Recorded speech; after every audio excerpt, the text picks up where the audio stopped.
If it's Friday night, say yeah for Strictly Sports NFL Friday. Hello, friends. Anthony Flair here with you for another edition of Strictly Sports NFL Friday right here on the Tone 25 on YouTube.com. Joined as always by Michael Bullock. Don't know where MF is. We had him. He was on our uh, on our hangout here, but he was mysteriously dropped a few minutes ago. So I don't know if he's having technical difficulties, but I'm gonna look into that soon enough. So with that being said, week 13 of the NFL season is where we are now, and we got some very interesting matchups to get into. Um, so yeah, a lot of good games this week. I mean, Hey, we got MF here. oh, we got him. Okay, all right. So disregard the message that I sent MF. So all right. So we'll try to keep it as brief as we can with some of these games. Um, because there are some meh zonk games as always. So all right. So week 13, it's here and it's now, and you know great matchups to look forward to, and including one that is of great interest to myself and Michael Bullock and the Anthony Florio Michael Fletcher game of the week is a game that MF and I have not done in a very, very, very long time. Long overdue, and it's one that when that game comes, MF and we're definitely gonna be conjuring up some great memories of this game that we used to do in years past, and very much looking forward to it. So, with all that being said, here we go. Of course, as you know, last night, Week 13 started Thursday night football on NBC, and it was the Dallas Cowboys pounding the Washington Redskins 38-14. A humongous win for the Dallas Cowboys, to say the very least. Winning their first game since the suspension of Ezekiel Elliott.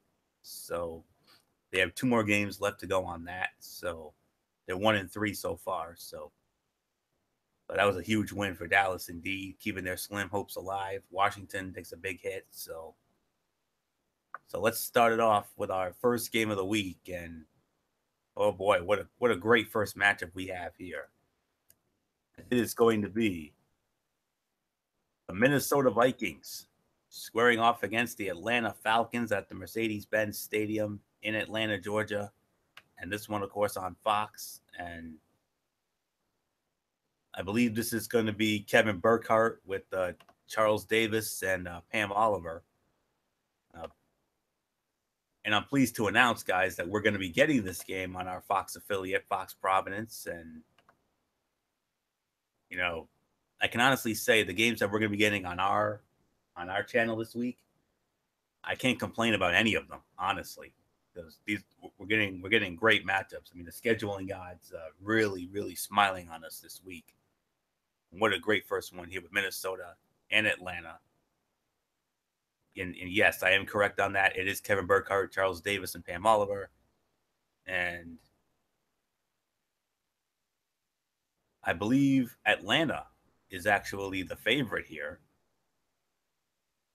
which you can't surprise because it's in Atlanta. Yeah, 2.5 to 3 is the spread for Atlanta, and Minnesota leads the all-time series 10. They last met 2 years ago in Atlanta, and Minnesota won 20-10. Falcons last beat the Vikings at home and overall in 2011. That was 24-14. Minnesota's won the last two meetings in this series. Of course, this game made our top five in the FPI. It came in at number 2. So I believe all the schematics are out of the way. So let's dive on in. Much was made of the Falcons' offensive fall off under Steve Sarkisian earlier this year, and it's true. This offense has not been nearly as effective this season as it was last.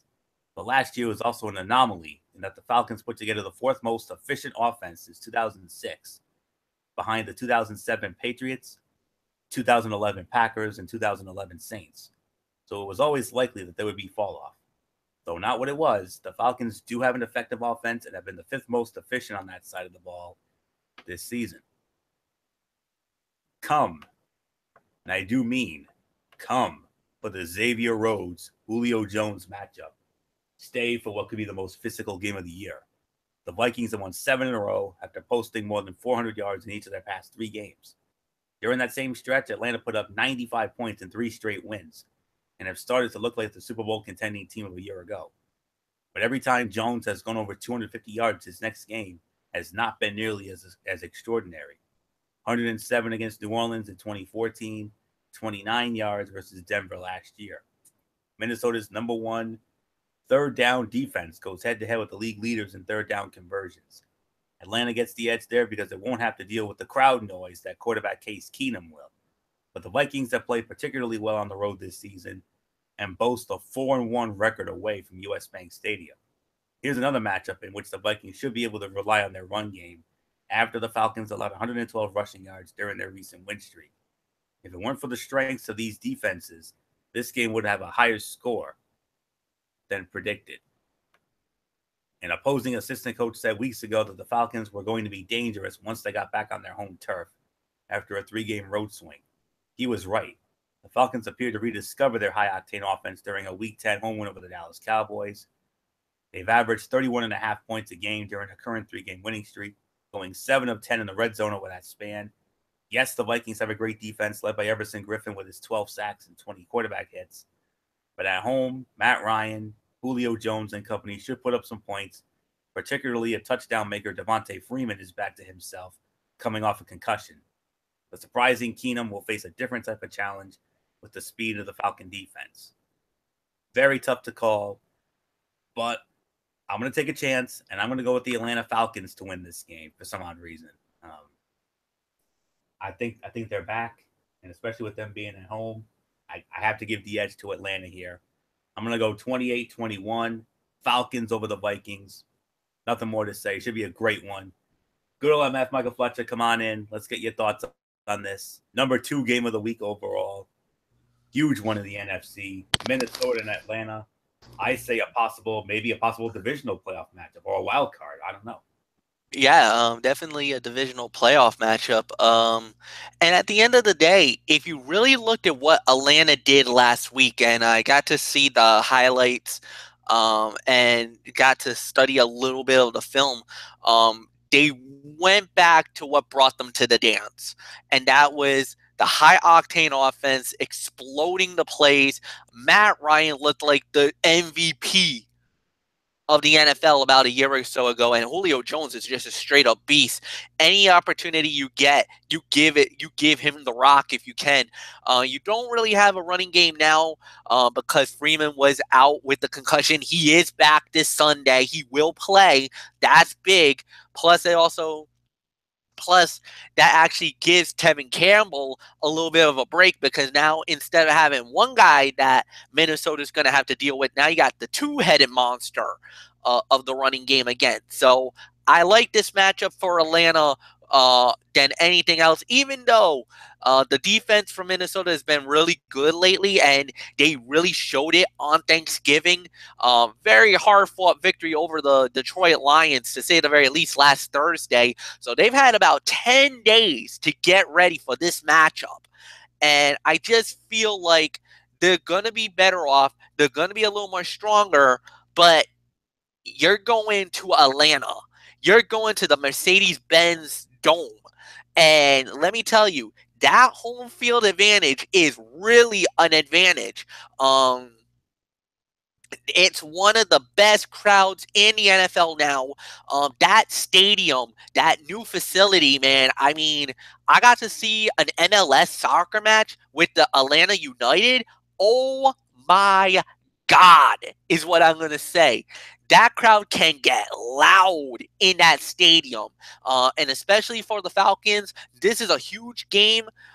Definitely you want to stay in pace because look at what's been happening. The NFC South has become really competitive now. It's really taken a turn, and it's really getting tightening now. What once looked like New Orleans was going to walk away and run away with the division, all of a sudden, now you got them in the mix. You got Carolina in the mix, and we'll get to them a little bit later. We'll definitely talk about New Orleans because I got a few choice words for the Saints. But no doubt about it in my mind, this is the moment you want to rise up. You want to play right. I got to go with Atlanta at home. I got to go with them at home. I just can't see them losing that game. So give me the Falcons. Michael Bullock, it's yours.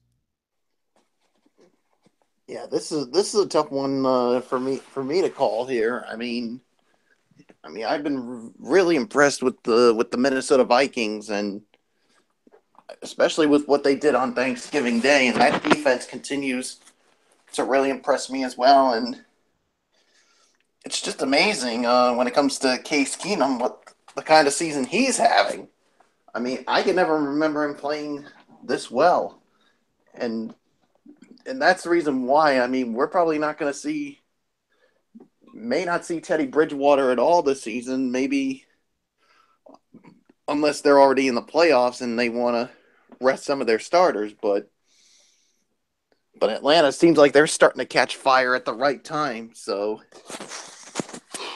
man, this is a tough one. But to me, I gotta go with the Minnesota Vikings. I just like their defense. And I mean, don't get me wrong. I mean, Atlanta's offense is good, but with the way they can shut down an offense, I'm just really impressed with them. I think it's going to be a close game, but in the end, I think Minnesota's going to go into Atlanta and beat the Falcons. So there's really nothing more to say. Let's just move right on to our next game, Florio. And we go from the number 2 game of the week to the high leverage game of the week. The Detroit Lions squaring off against the Baltimore Ravens at M&T Bank Stadium in Baltimore, Maryland. This game will be on Fox. Tom Brenneman, Chris Spielman, Peter Schrager will have the call. Baltimore, a 2.5 to 3-point favorite. Baltimore leads the all-time series 3-1. Baltimore's won the last 2 meetings, including their last one, which came back in 2013 on a Monday night in Detroit. Baltimore won it 18-16 on a 61-yard time-expired field goal by Justin Tucker to win that game for Baltimore. Detroit's only win against the Ravens came back in 2005. It was a 35-17 win in Detroit. So I believe I have all the schematics out of the way. And this, like I said, this is the high leverage game of the week. So MF, high leverage game of the week here. Detroit, Baltimore, in Baltimore. I think they got this one right. This is definitely a high leverage game of the week. I couldn't think of a better one. And for both teams, this is a very, very, very crucial game. We talked about Detroit, a big crushing loss on Thanksgiving. Now you're going on the road to Baltimore. Baltimore, who's kind of right now, I don't think the division's there. The division's out of the play, but the wild card is definitely in play, and they are looking. They're sifting. They're hunting. This is a massive game for both teams. For Detroit, if you lose this game, I think the division is lost. I think you're gone. Division play is out. The division title's out of the picture. You got to hope and pray for wild card. If you're Baltimore, you just want to stay on top. Right now, there are so many teams breathing down your neck that a loss is detrimental to your team. You cannot afford a loss. So this is definitely a great game, a great battle in Baltimore. Let me tell you, that defense was flying around a week ago for Baltimore, and they looked really good. Justin Tucker had a good game kicking. You had Allen with a good running. I think he had over 100 yards in that game. Joe Flacco was good, not great. But then again, when you had everything basically check marking left and right, you don't need to be good in this game. To me, I like the Ravens. There's something about the Ravens I like in this battle, in this confrontation. But don't get me wrong, I think Matthew Stafford's going to get his numbers. I just don't think they got the running game or the defense that's going to keep pace with the Baltimore Ravens. Give me the Ravens on a very close game, but I got Baltimore going away with the victory. Michael Bullock, I give it to you, my friend. Yeah, like you said, this is basically a big game for both teams, and Detroit needs a win if they have any chance of winning that division.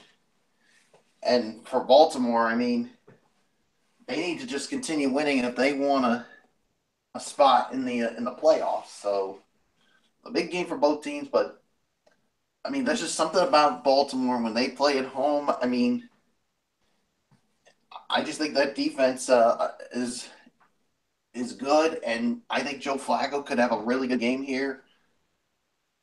So with that being said, I agree with Michael Fletcher. I got to go with the Baltimore Ravens to win this one as well. So yeah, there's nothing more to say. So Florio, it's yours. Imagine how good the Ravens would be if they had Blake Bortles under center. That comment is only half made in jest. The Jaguars and Ravens are built similarly, but Jacksonville really is getting more production out of its quarterback than Baltimore is. Joe Flacco has a total QBR of 32.9, which is 29th among qualifying quarterbacks. We noted earlier this year that the 2017 Jaguars pass defense has added more expected points a game than any other pass defense since 2006. That remains true, but the 2017 Ravens actually are now second in that category. This is a tough one to pick. Baltimore's pass defense is the number 2 unit in the NFL and faces a team that needs to pass and pass well to win. Baltimore can't pass either, with the worst yards a game in the league. So if it comes down to run offense versus run defense on both sides, that won't benefit the Lions, who are averaging 78.3 rushing yards a game. Add in a road game against a team that's also trying to get into the playoffs, and it'll be a low-scoring, probably ugly game. And Detroit doesn't always do well in those. Baltimore has benefited from playing against 5 backup quarterbacks: E.J. Manuel, Mitchell Trubisky, Matt Moore, Brett Hundley, and Tom Savage. It will be a major step up for the Ravens in playing Matthew Stafford, who is on his way to his 7th straight 4,000-yard passing season. The key to this game will be turnovers. Baltimore has been thriving on interceptions, but Stafford has been picked off only 6 times, 7th fewest among quarterbacks with at least 200 throws. And Stafford is also 4-1 on the road, throwing 9 touchdowns and 3 interceptions. And because of that, fellas, I'm sorry. I got to respectfully disagree with both of you. I'm going to take a big chance here, and I'm going to go with the Detroit Lions in this game. My final score, 27-21 Detroit over Baltimore. Should be a good one, though. All right. Are you guys ready for the Anthony Florio, Michael Fletcher game of the week? Well, it's here and now. Oh, man. I mean, this is a game that back in the day we used to do a lot. But over the last several years, this rivalry really lost its luster. But for the first time in quite a few years, a game in this rivalry actually has meaning.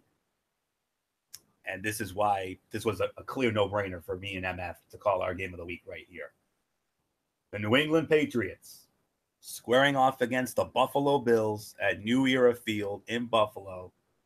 This is on CBS. Of course, it'll be on our affiliate, CBS WPRI 12 in Providence.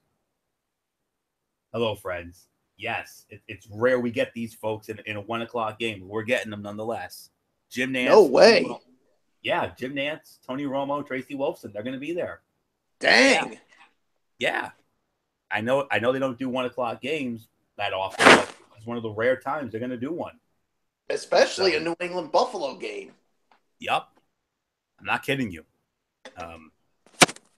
The game came in, I believe, at number 4 on the FPI overall, but it is the game in the AFC on the AFC side of the ledger, hands down. New England 9 to 10 point favorites, of course. New England leads the all-time series 69 to 43 with one tie. Both teams split last year. Both teams winning on the road.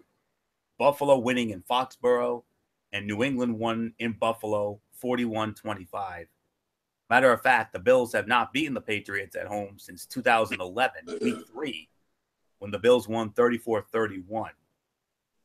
One of the great, and I think that was the last New England Buffalo game of record that I can remember being present for, covering in depth. So, but this is the most meaningful Bill Patriot game we've had in like 6 years. So, very exciting indeed. Michael Bullock, before I give it to you, I want to throw in an interesting little side note, a little backstory for this game. A couple of news stations, one of those being our local news station, WPRI 12 in Providence, Patrick Little and Danielle North, the great morning duo, going up against the WIVB Channel 4 in Buffalo, and a beautiful lady anchor by the name of Melanie Orleans, and I do mean beautiful. A little side bet, a little food bet here. If the Patriots win, that news station in Buffalo will send WPRI 12 a supply of buffalo wings. But if somehow Buffalo wins, WPRI 12 has agreed to send WIVB 4 in Buffalo some delicious New England clam chowder. So, a little backstory there. But nonetheless, Michael Bullock, this is Buddy Bowl time. This is the first of the two, believe it or not. We'll meet again on Christmas Eve. But for right now, New England and Buffalo, it's only fitting you started off. You're the impartial one before MF and I go in depth with our coverage. So, all right, Bullock, New England and Buffalo, number 4 game of the week, but the game of the week in the AFC.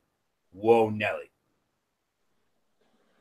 Oh, yeah. I mean, this is definitely a big game for both sides, especially for Buffalo, because as of right now, I mean, they're still in the playoff chase too, but they need to basically win out if they're going to have any chance of possibly catching up to them in the division, which, let's be honest, that probably will not happen, but I've seen crazier things happen, but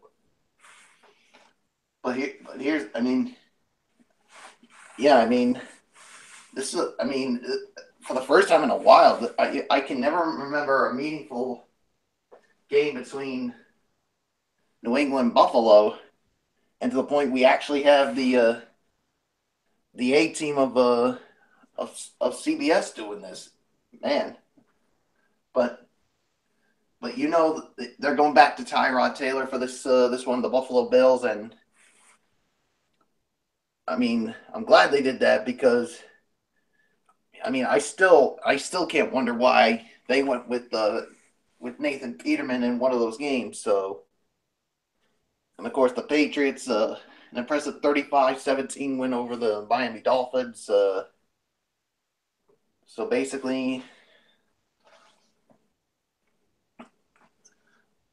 this is a tough one here. I mean, Buffalo could be. I think this could be a good one here, no doubt about it. But in the end, I think New England's going to pull it out.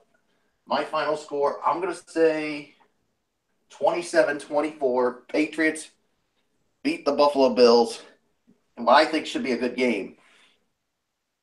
So Florio, what do you say? I mean, I still can't. I'm still shell shocked that the A-team's got this game. I am too, and of course, like I said, for the first time in years, many years, MF and I are going to be covering this matchup. And you know, back in the day, we used to do this game a lot. I mean, going into this, I mean, I thought we were going to get the same guys that we had last week. Yeah, Ian Eagle, Dan Fouts, Evan Washburn. Yeah. But as soon as you said that, I'm basically like, what? Well, it's a single It's not a doubleheader week. That's why. So Yeah, but still. I know both, but now MF and I are ready to get in depth with our coverage here. To my notes, two interesting stats here. Since Bill Belichick became the head coach of the New England Patriots, the Patriots' record against the Buffalo Bills, 29-5. 29-5 for New England since Belichick became the head man. And Tom Brady, in the month of December, 57-10 in the month of December. My schematics here. For as well as Tom Brady has played this year, he has not been all that productive against the blitz. In fact, he ranks 27th in raw QBR when opponents bring at least 5 pass rushers. That may not be a huge problem for him against the Bills, however. Though Buffalo blitzes around the league average rate, the Bills generate pressure on just 29% of those blitzes, the 29th lowest rate in the league. So Buffalo may dial up the blitz, but it just isn't all that likely to reach Brady. So just give me a moment while I get my other schematics up here. But yeah, remember that. 57-10, Tom Brady in the month of December. And the Patriots 29-5 against Buffalo since Belichick took over. And the first time in many years that MF and I have had a meaningful New England Buffalo game. I mean, and this coming off Buffalo's humongous win in Arrowhead a week ago. Again, a result that none of us saw coming. And Buffalo picking up a big win. I mean, who would have thunk it? I mean, I certainly didn't, but here we go. The Patriots are tied for third in the NFL with a +9 turnover differential, 16 takeaways, 7 giveaways, while the Bills are tied for sixth at +6, 19 takeaways, 13 giveaways. So this is a game between two teams that seldom beat themselves. That is why the red zone could ultimately decide this game and could decide the factor here. Brady will break a tie with Brett Favre for most wins, 27 over a single opponent in a career. Favre had 26 wins over the Detroit Lions. Tyrod Taylor is the type of mobile quarterback whose ability to extend plays can give the Patriots fits, so expect a close one. The Bills are 5-1 this season when they force 2 or more turnovers, and are 1-4 when they do not. It is no secret the Bills will need a play or two to bounce their way in order to score their first win in Buffalo over Brady since 2011 when he was intercepted 4 times. The problem is the Patriots' NFL low 7 giveaways this season, and the Bills have pressured opposing quarterbacks on 23.1% of dropbacks, the second lowest rate in the league. The Patriots averaged 39 points a game on their 5 previous trips to Buffalo, and there is little evidence this one will be different. Of course, you know I want Buffalo to win. My heart is telling me to go with Buffalo, of course. But I have to go with my gut. I have to go with New England because New England's own Buffalo. So, and Michael Bullock, I'm actually going to go with your score. I like that score. I'm going to go with that as well. I'm going to go 27-24. New England beats Buffalo. But then again, I had no faith in my team last week, and look what they did. They went into Arrowhead, and they beat a reeling Chiefs team. So if they can do that, maybe, just maybe, they have a puncher's chance to win at home against the Super Bowl champs, even though the champs have been playing like champs over the last couple of months. So should be a good one. I'm looking forward to it. It's been forever and a day since MF and I had a game like this. So 27-24, New England wins. So MF, there's nothing more to say. Come on in. The Phil Sims to my Jim Nance. Do that thing I like. And man, oh man, I mean, back in the day, we used to do this game either once or even both meetings in the same year. Many years, Yep. In the 90s and in the 2000s, back when we were just doing AFC East games. Since we branched out about 10 years ago, we haven't seen division games that much in our old division, but for the first time in a long time, man. New England Buffalo, that thing I like. And it's a meaningful matchup because of the fact that it's more for Buffalo. if you really think about it, this is the big game for Buffalo. If New England loses this game, it's not going to be a devastating loss, but it will affect a little bit in the AFC because it opens the door for Pittsburgh to get the #1 seed. But then again, does New England really need it to get to the Super Bowl? We don't know. However, Anthony, that theory about the 2 turnovers and everything else, look what Miami did last week. Yes, I know it was in a losing effort. Yes, they got blown out. But Brady fumbled and Rashad Jones ran it all the way back for a touchdown. And then on top of that, Brady threw an interception, which was, how many times can we say that Brady has done that this season? Not that many times. Maybe on one finger, on one hand, you could probably count the times he's thrown a pick. But I'll openly admit, this was not New England's best performance last Sunday. And Buffalo basically needed practically the game of their life to beat the Kansas City Chiefs. Now, you're going back to Buffalo at home where the crowd's going to be very lively. And Tyrod Taylor is a bend not break. The one problem that I see is that New England, in the last, I want to say 6 or 7 games, has held teams to under 17 points. That's going to be one major problem that Buffalo has. They don't score that much. And in order to beat New England, you got to control the football, move the ball downfield, and when you got scoring opportunities, you have to score. You cannot waste those opportunities because New England will pick you apart. On top of that, you got to get to Brady. Miami, in a way, did succeed.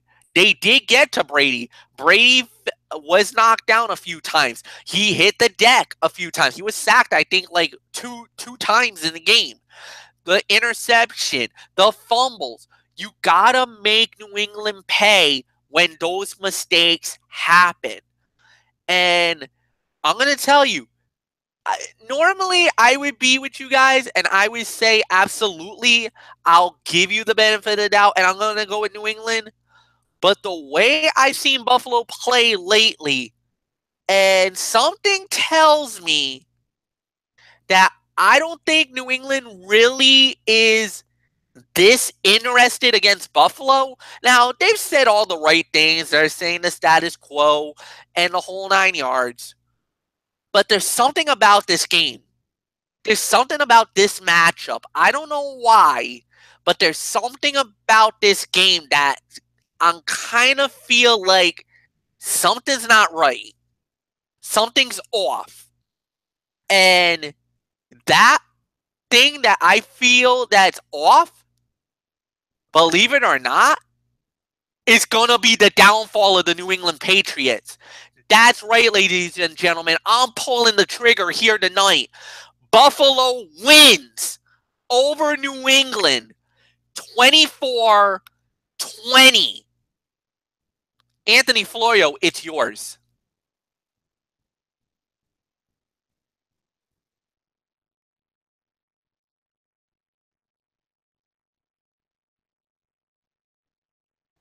Forgive me for taking a moment there. I was taken aback by that. Wow, that is wow. I was not expecting that at all. I was expecting a unanimous vote there, but wow, if that happens, oh my goodness. I mean, that would be something. That would be something. I mean, and that's all I can say before we move on is when we do this on Sunday, I mean, it's going to conjure up some wonderful memories. I mean, we used to do, like I said, we used to do this game so much back in the day, back in the 90s and the 2000s especially. But man, it feels so good to go back to our roots for once. I mean, it's not often we get to do AFC East division games. I mean, since we, branched out and started doing, more national games.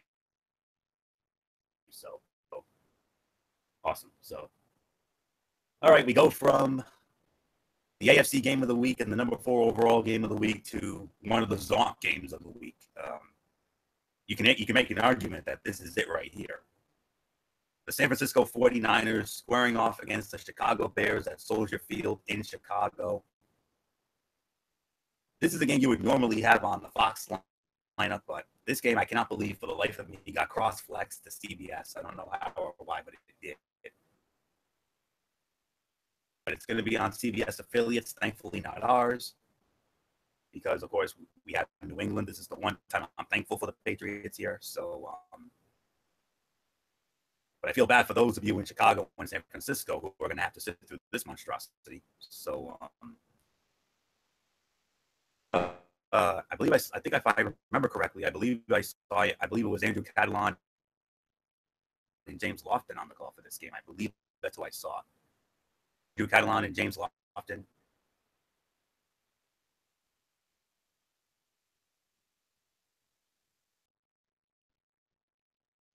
Niner CBS, and yeah, Chicago, the favorite. 3 spread for Chicago. So Chicago Bears 31-30. They did meet last year. They met in Chicago, and the Bears won. This will be the 4th straight year they're meeting.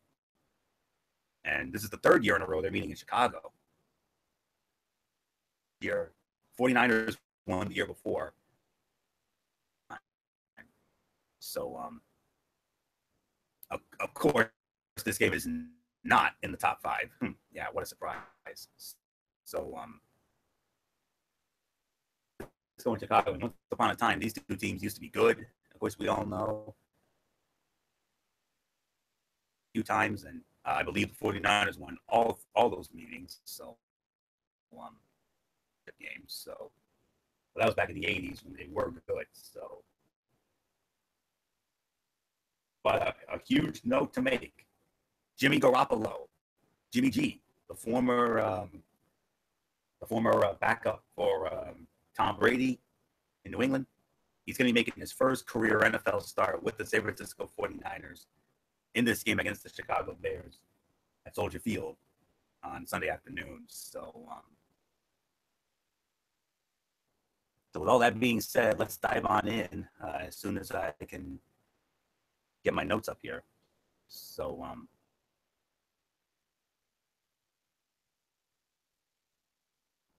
I'll say it like this. I have to go. I'm leaning towards Chicago here. I think they're the better team here, but there are some who think that San Francisco can win this game because of Jimmy Garoppolo.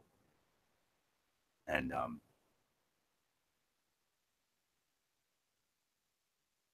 I do. I mean, this is, of course, I game of the week. I think there's one that's actually worse than this because we have a team that has yet to win a game this year, and very likely will be, and is the eliminator pick for some. If you're in eliminator pools, I was in an eliminator pool, but I made a boneheaded mistake, and it ended up costing me dearly. So, yeah.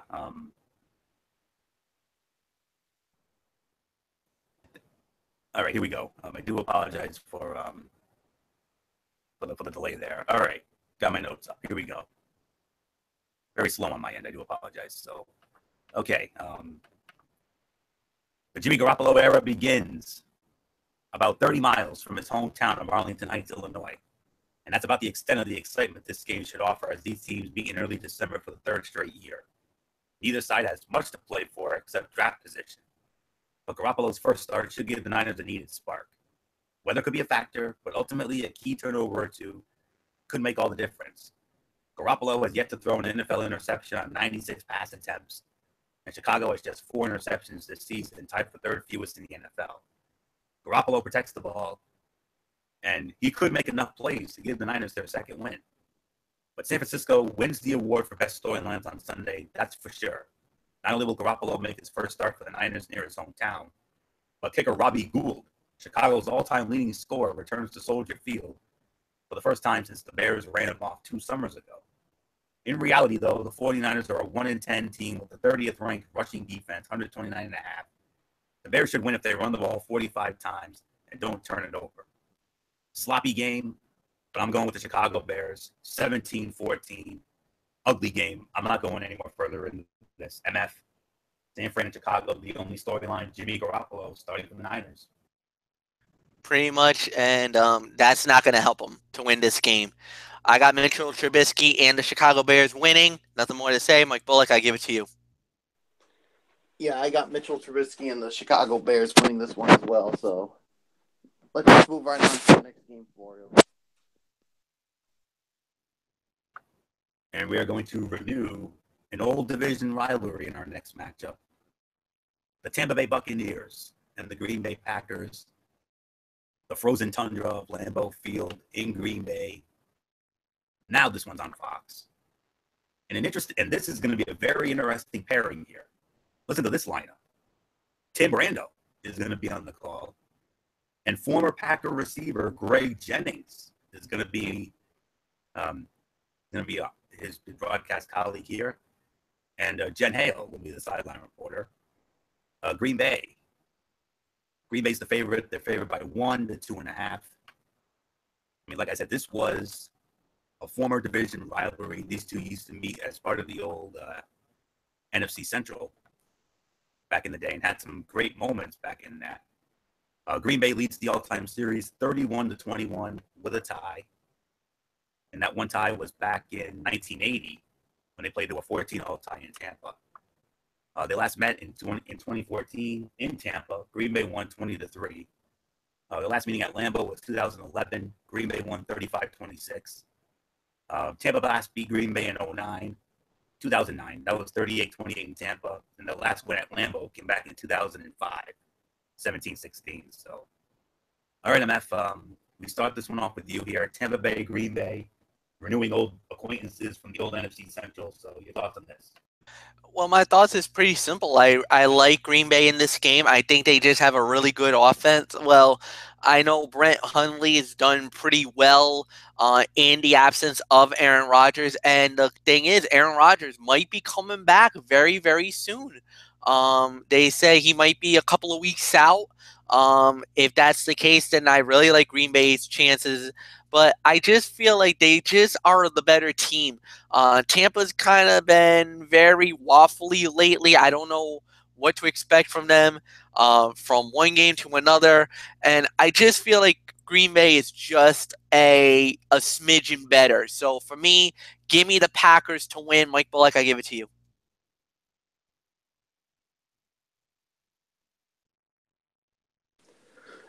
Yeah, and I was really impressed with the Green Bay Packers last week. I mean, they almost pulled off the upset and beat the Pittsburgh Steelers. I mean, and like you said with Tampa, I just don't like them as of late. And getting back to Green Bay, Brett Hundley, I thought he played a solid game against a good Pittsburgh Steelers team. So I have to go with the Green Bay Packers to win this one. So, Floria, what's yours? Moving on to another divisional matchup. This one in the AFC South. Second time for these two. They already met a few weeks ago. It's going to be the Indianapolis Colts squaring off against the Jacksonville Jaguars at Everbank Field in Jacksonville. This game will be on CBS. And it will be Kevin Harlan and Rich Gannon on the call. Jacksonville, big favorite here. 10 to 10.5 point favorites for the Jags. They met earlier this year in Indianapolis, and Jacksonville absolutely opened up a can on Indy. 27-0 at Lucas Oil Stadium in Indy. So that cuts Indianapolis's overall series lead to 22-11. And the Jaguars have won 2 straight home meetings with Indy, including one in London last year when they had an epic comeback, 30-27 in London. And the last meeting in Jacksonville, 2015, Jacksonville pounded Indy 51-16. So nothing more to say here. Michael Bullock, Indy and Jacksonville. Jacksonville 10 to 10.5 point favorites. I think we know where we're going here. Oh yeah, you got to go with the Jacksonville Jaguars here. I mean, I mean, I continue to be impressed with them, especially with their defense. I mean, continuing to play very well. And Indianapolis, well, things haven't been going really well for them. So I'm just going to go with Jacksonville to win this game. So, Florio, it's yours. And you gave your thoughts on Tampa Bay and Green Bay, right, Bullock? Yeah, I did. Okay, yeah. Yeah, what about you? Did. Yeah, I guess I got carried away for a minute, but I have Green Bay winning that one as well. I mean, Bucs coach Dirk Carter alluded to the fact that after missing 3 weeks due to a shoulder injury, Jameis Winston was shaking off some rust and getting his timing back with receivers. Not very reassuring for an offense that's averaging just 18 points a game this year. And Brett Hundley, he put up career highs in passing yards, TD passes, and total QBR in Sunday's last-second loss at Pittsburgh. And the Bucs are the last in NFL in passing defense, and it should give Hundley the chance to match or better those numbers, and the Packers the chance to end their 3-game Lambeau losing streak, their longest in more than 10 years. I agree May winning that one. My final score, I agree May winning that 28-17. Now, as far as this one is concerned, the Jags, after so many years of struggles against the Colts, have had the upper hand against them in recent years. Jacksonville has won 3 of the last 4, and its success should continue. Colts gave up 10 sacks in their 27-0 loss to the Jags in Week 7. The Jags may not get 10 sacks again, but the NFL's top defense will be able to put pressure on Jacoby Brissett. Starting center Ryan Kelly is not expected to play due to a concussion. And the Colts are coming off a game against Tennessee in which they gave up 8 sacks to increase their season total to 47. Colts were shut out in the first meeting while not having to face Jags rookie running back Leonard Fournette, who missed the game due to an ankle injury. And Fournette is playing Sunday for the league's top-ranked rushing offense, 154 yards a game. It will help send Chuck Pagano to his first losing season as coach of the Colts. Jags won the previous meeting 27-0 and tied a franchise record with 10 sacks. Defense is playing at the same level. Jags are first in total defense, pass defense, scoring, sacks, yards per play. But the offense has stagnated. Jags have scored just 5 offensive TDs, and Fournette has ran for just 169 yards in the 4 games they've played since beating the Colts on October 22nd. Defense and special teams have combined to score 4 TDs in that stretch. However, the Colts are battered in the secondary. Ryan Kelly not likely to play because of concussion. Jags should do enough offensively to get by. So 24-10, Jacksonville over Indianapolis. And that's your thoughts.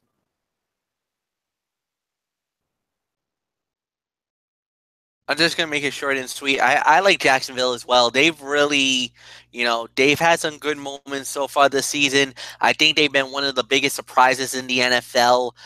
There's a few teams that we can say that, but they just feel right. And the way they've been playing lately, it's just been unbelievable. I just love the body of work that they bring to the table. And I'm with you guys. I think the Jacksonville Jaguars will get the job done.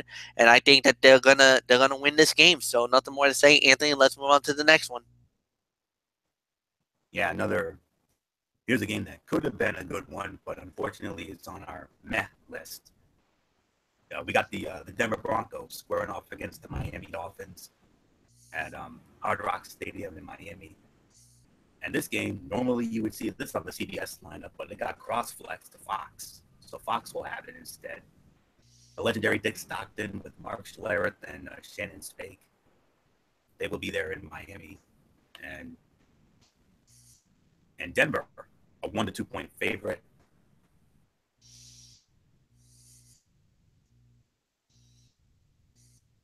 Denver. However, the Broncos have won the last 2 meetings. They last met 2014.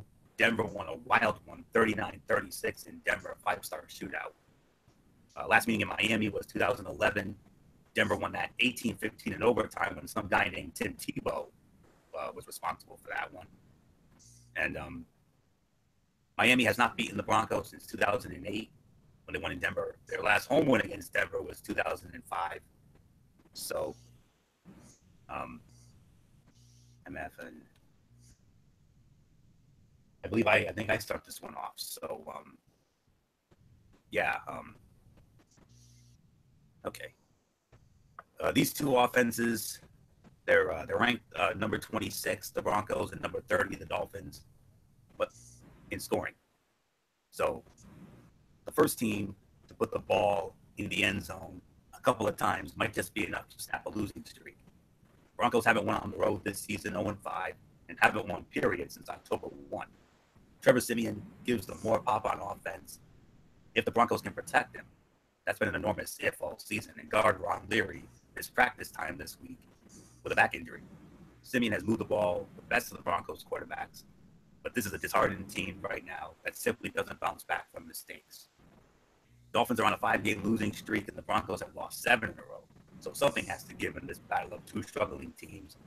Quarterback Jay Cutler's return from a concussion should help Miami's offense regain some balance, which is needed against Denver's third-ranked defense. The suspension of Pro Bowl cornerback Aqib Talib will help the Dolphins against Denver, which has struggled to win close games this season. This might come as a surprise, but I'm actually going to go with the Miami Dolphins to win this game 16-14. So, MF, how do you follow that? I just kind of feel like Miami just has to go back to the basics, run the football. That's been your bread and butter all season long. I know Denver is a better defense, but like you said, the Talib suspension over what happened after stealing the chain, mixing it up, and throwing punches all over the place with Michael Crabtree last week. That major brouhaha that went down. There's no doubt in my mind. I think that they're going to get the job done. I truly believe that this is a better team. So at the end of the day, I think Miami will get the job done. They'll win the game. 17-13 is my score. So Mike Bullock, I'll give it to you. Yeah, I'm going to go with the Miami Dolphins to win this one as well. I mean, yeah, Denver's got good defense, but like you said, the Aqib Talib suspension for stealing the chain and basically throwing punches, I think that's going to hurt them a little bit. So I think this would be the opportunity for Matt Moore to basically take advantage of that of this opportunity. So yeah, I'm going to go 17-14 Dolphins beat the Broncos. So yeah, there's nothing more to say. Let's just move on to our next game, Florio. Kansas City Chiefs squaring off against the New York Jets at MetLife Stadium in East Rutherford, New Jersey. This game will be on CBS, and this is where we're going to find Ian Eagle, Dan Fouts, and Evan Washburn. They're gonna be on the call for the Chiefs and the Jets in the Meadowlands. Chiefs, of course, are the favorites. Kansas City favored by 3 to 3.5. Kansas City also leads the season series history 18-17 with a tie. They met last year in Arrowhead. Kansas City had no trouble winning 24-3. Ugly game for the Jets. Ryan Fitzpatrick, I believe, was picked off like 6 or 7 times in that game, as I recall. Chiefs have won 2 in a row. Like I said, last year and in 2014, that was also in KC. Last meeting in New York was 2011. And that was when the Jets won 37-10. That's the last time the Jets beat the Chiefs. So, all right, MF, Kansas City, the Jets, Kansas City. Perfect opportunity for them to bounce back after that disappointing loss to Buffalo at home last week. You would think, but I think they're on a free fall. And plus, when the Jets play at home, they're sneaky good. And that's the biggest problem. What's been the factors? Why has they been falling apart? Number one, bad quarterback play. Alex Smith has been making a lot of mistakes left and right, and it's getting to the point where now a lot of people is asking, when is Patrick Mahomes going to become the quarterback? That's one problem. 2, they've abandoned the running game. That was the one thing that they had against everybody else in the NFL, was the running game was so solid, yet you couldn't do anything with that. Defensively, there's been a lot of lapses, and they give up a lot of rush yards, where the Jets actually has a decent enough running game that they could exploit Kansas City. Look at what Buffalo did a week ago. They exploited them by running the football. I'm sorry, Anthony. You think that I don't know if you're thinking that this was going to be an easy game for Kansas City. I got them losing. Kansas City falls to the Jets. Final score 21-14. Michael Bullock, I give it to you. All right. Well, I got a question for you guys.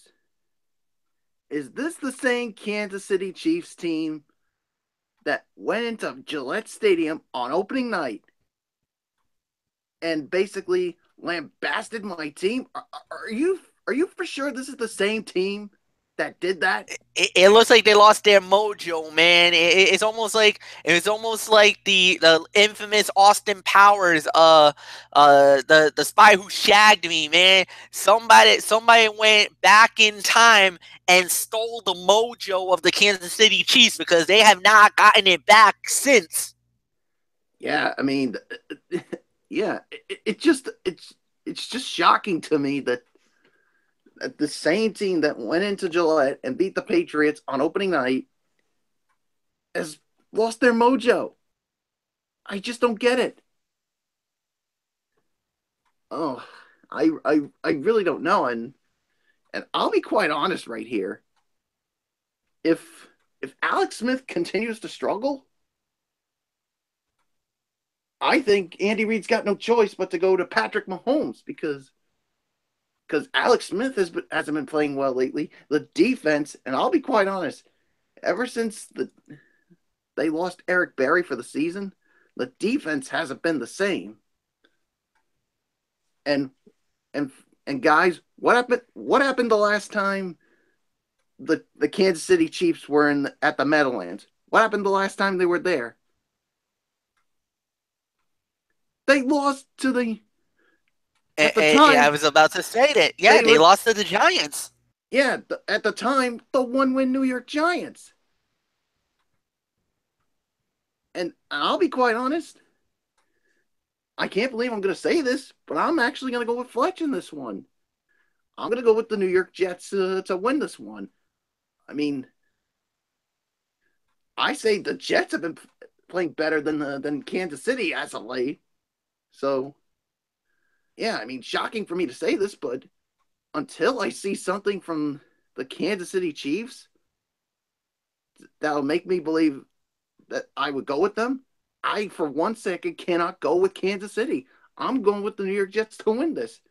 As shocking as it's for me to say this. So, Florio, it's yours. Oh, boy. Am I going to let you guys influence me again? Become a prisoner of the moment? Well, let's find out. The Chiefs are going to score some serious points and win a game eventually. And for MF and Bullock, there's no reason to think either will happen against the Jets. The Chiefs are coming off games scoring 9 points against the Giants, who had allowed 82 in their previous two, and 10 against the Bills, who had allowed 101 in their previous two. The Jets are not great on defense either. They're 16th in points allowed at 23.5 a game. But their defense has to look like the 85 Bears at this point for the Chiefs. And for the Jets, who have lost 5 of their last 6, hope to break their pattern of late-game meltdowns. The Chiefs, who have an identical record in their past 6 games, they signed Jets shutdown corner Darrelle Revis. He will play his first game Sunday and could have an impact playing in familiar surroundings. I know you guys like the Jets in this one. Fair enough, rightfully so. But I got a feeling KC is due. But if they lose this one, I may not have any faith with KC here. This is a perfect game for you boys to bounce back here. You should have beaten the Giants. You damn sure should have beaten Buffalo at home. So I'm going to give this team one last chance. But if they lose, I just might be done with them. So I'm going to go with KC one more time. Take a big chance here. 23-20, Kansas City over the Jets. Soldier up and get it done. That's all I can say. So I believe we're now on our final 1 o'clock game here. AFC, and it's another AFC South matchup. The Houston Texans scoring off against the Tennessee Titans at Nissan Stadium in Nashville. This game will be on CBS. I believe it's going to be Greg Gumbel and Trent Green and Jamie Erdahl. I believe they're going to be on the call for this one. And Tennessee, a 6.5 to 7 point favorite. You remember they met earlier this season, back in, I believe it was week number 4, and Houston absolutely pounded Tennessee 57-14. It was the Deshaun Watson show, but yeah, about that. It cut Tennessee's series lead to 16-15. With that beat down by Houston in Houston. Tennessee, though, won last year in Nashville 24-17.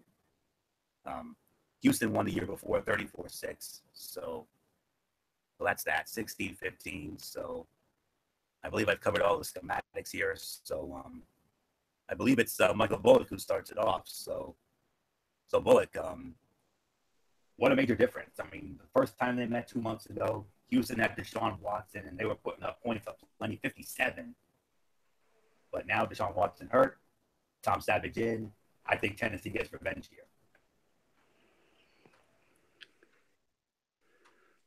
Yeah, I think Tennessee definitely will get revenge here on Houston. I mean, especially now, like you said, with Deshaun Watson. Of course, we know out with the ACL injury, and Tom Savage now the starting quarterback. So yeah, I think Tennessee was going to get the job done here, and I think they will beat the Texans.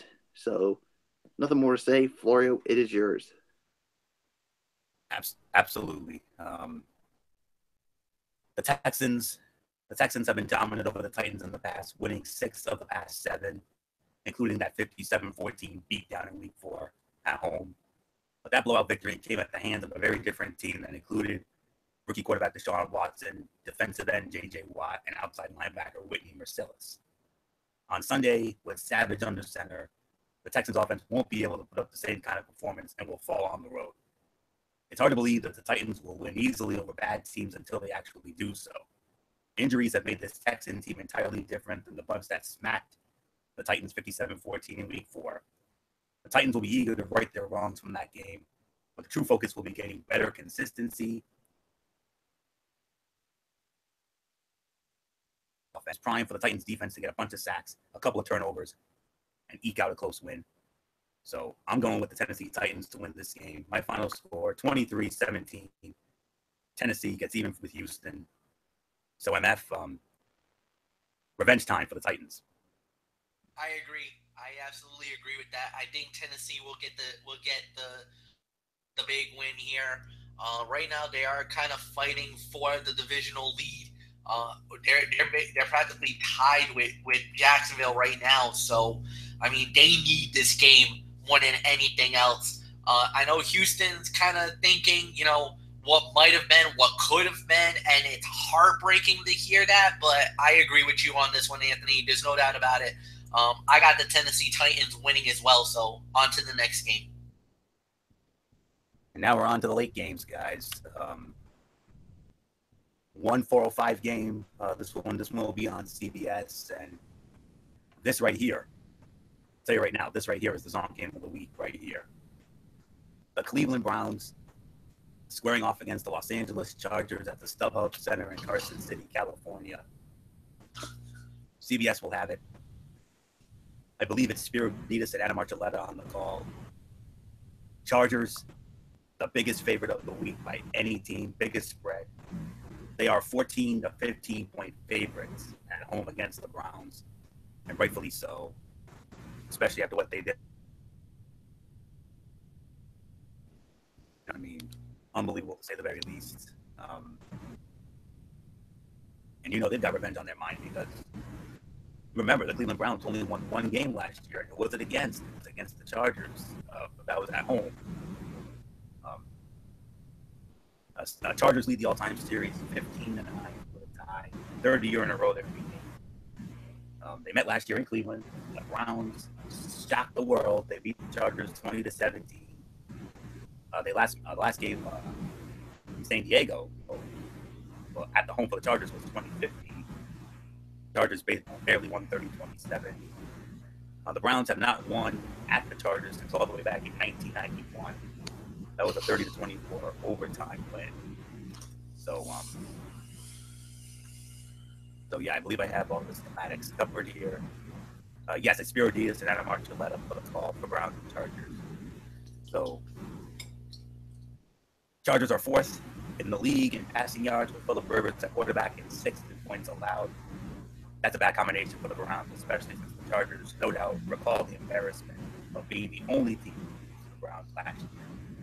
After losing at Cleveland on Christmas Eve last year, the Chargers are not overlooking this game. The returner receiver Josh Gordon adds another playmaker for Cleveland's offense.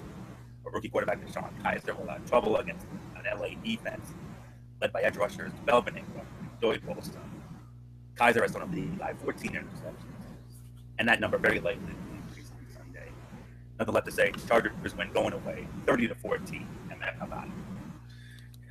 No, I got the Chargers winning. I'm not going to say much more than that. I got the Chargers winning this game. Mike Bullock, I'll give to you. Yeah, I got the Chargers winning this one as well. So, yeah, there's nothing more to say. Let's just move right along, Florio. All right, and we move on now to the 425. There are 3 425 games, all of which will be on Fox. Fox has a doubleheader this week. And we start off with another divisional matchup. And it will be the Los Angeles Rams squaring off against the Arizona Cardinals at University of Phoenix Stadium in Glendale, Arizona, with Daryl Moose Johnston and Laura Oakman. Rams, 7.5 point favorites here against Arizona. I don't recall if they've met this year. I think they have. I think they met in Los Angeles already this year. I'm not sure on that. But what I do know is that the series history, I believe it favors Arizona. Arizona still leads the all-time series, even if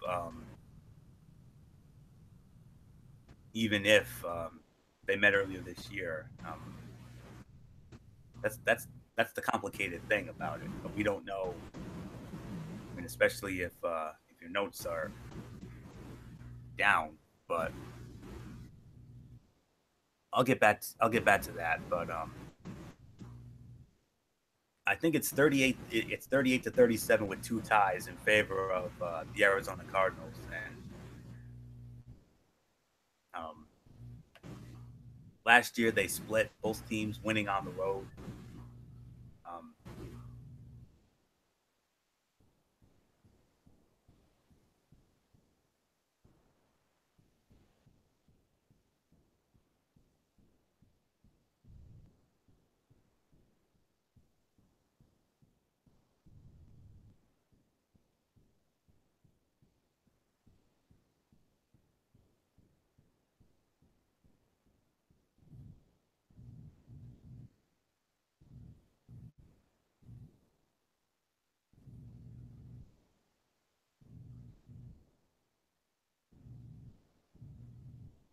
Stadium in London, England. That's where that game went down. I do apologize for that. So, all right. So, I believe we have all the schematics. All right. So let's get into this one. 38-37 with 2 ties in favor of Arizona. But I think the Rams will leave it up that score. No question about it. Okay. Let me see. Blaine Gabbert has been playing well, and if you'll recall, he helped blow out the Rams as a member of the 49ers to open last year. Arizona's offensive line is suspect. Cardinal defense, meanwhile, has allowed a combined 55 points in back-to-back weeks to the Texans and the Jags. 2 very flawed offenses. Rams are clicking on offense and defense as they showed in a big win over the Saints last Sunday. They should roll on the road. No question about it. The Cardinals have revenge on their minds. 33-0 shellacking they took from the Rams in London more than a month ago. But even with a new quarterback in Gabbert, Cardinals could still find trouble beating the Rams even at home. It also helped them. They're second in the league. But if the Cardinals can get it going, rushing defense in the NFL. However, if the Cards' run game can't find room to run, the passing game will struggle to find a rhythm. The last time these teams played, Todd Gurley ran for more than 100 yards, and he'll be the focal point for the Cardinals defense. But when it comes to the Rams, the Cardinals may need to just pick their poison with how well the fourth-ranked offense has been playing lately. So, with that being said, I'm going with the Los Angeles Rams to win this game. My final score, 30-10, Rams over the Cards. MF, I mean, we saw the Rams, huge win over the Saints. There's no way they lose this. I don't think so either. I think the Rams are going to win this one and going away. Mike Bullock, I give it to you. Yeah, I got the Rams winning this one as well. I mean, after their impressive performance over the New Orleans Saints last week on national TV, so yeah, there's really nothing more to say. I'm just going to give it to you, Florio. Okay, and now we move on to America's Game of the Week on Fox. Huge game in the NFC South. Major implications in this one. The Carolina Panthers and the New Orleans Saints at the Mercedes-Benz Superdome in New Orleans. And if it's America's Game of the Week, you know who's working it. Joe Buck, Troy Aikman, Aaron Andrews. They will be in the dome for this huge NFC South matchup. Major implications, like I said. They met earlier this year in New Orleans, went into Carolina and put a whooping on the Panthers, 34-13 in Charlotte. So when you factor that result in, the series lead, Carolina's series lead gets cut down to 24-21 with that big win by the Saints in Charlotte. Saints won a wild one last year, 41-38 in the Dome. What a game that was. A 5-star Shakespearean drama shootout. Spread, I believe, favors the New Orleans Saints. Yes, it does, to the tune of 5 to 5.5. So, and this game came in at number 2 or 3, if I recall correctly. I believe it came in at number 3.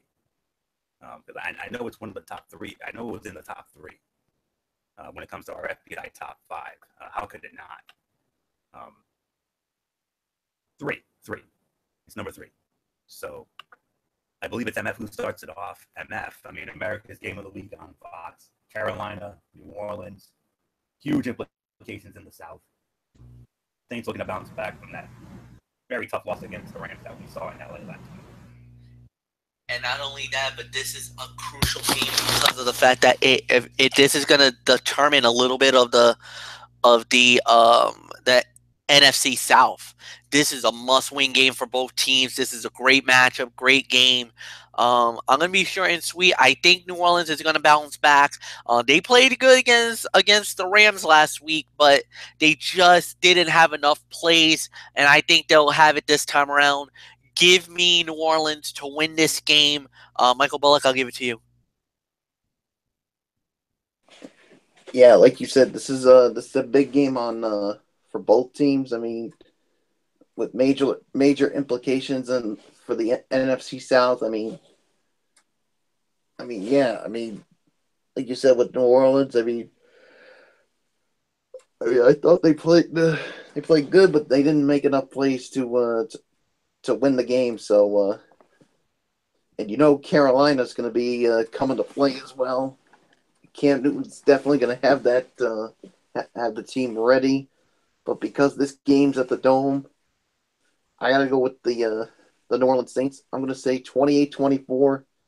The Saints edge out the Carolina Panthers. So, Florio, it is yours. We ought to be very careful about deriving meaning from with or without you analysis for football, because there are just so many other variables and often small sample sizes. But sometimes we have to point out a stark difference in the team's performance when a player is not on the field. And that is the case right now for Saints cornerback Marshawn Lattimore. With the rookie corner on the field, the Saints defense has added 0.08 expected points of play compared to minus 0.1 without him. That 0.18 difference would translate roughly to 6.6 points a game if that pace had been kept up this whole season. Of course, there have only been 131 pass plays without Lattimore on the field, and fellow quarterback Ken Crawley was also out last week along with Lattimore. Let's not go wild and assume Lattimore is almost worth a touchdown per game. That would be crazy. But we can say the Saints will almost certainly be much better off if they have their first-round pick back in action this week. The Panthers feel they owe the Saints one from their Week 3 meeting, a 34-13 New Orleans win. In many ways, this is strength against strength. New Orleans ranks second in total offense, and the Panthers rank second in total defense. A key for New Orleans has been the running game that ranks third in the league. The Panthers were ranked third against the run, lost that battle in the first game as New Orleans rushed for 149 yards. The team that wins that battle will win this game. Defense usually does win big games. However, the Saints obviously got the Panthers on their worst day back in Week 3, when New Orleans saved its season by routing Carolina 34-13 on the road. It won't be so easy this time against a scorching hot Panthers team that has won 4 in a row, leading the NFL in rushing yards a game, 185 over that span. And the Panthers have the number 2 defense in the league this year, allowing 288 yards a game. The Saints defense should be in better shape, though, with starting quarterbacks Marshawn Lattimore and Ken Crawley on the mend. So I will not predict a third straight 41-38 score between these two teams in the Superdome.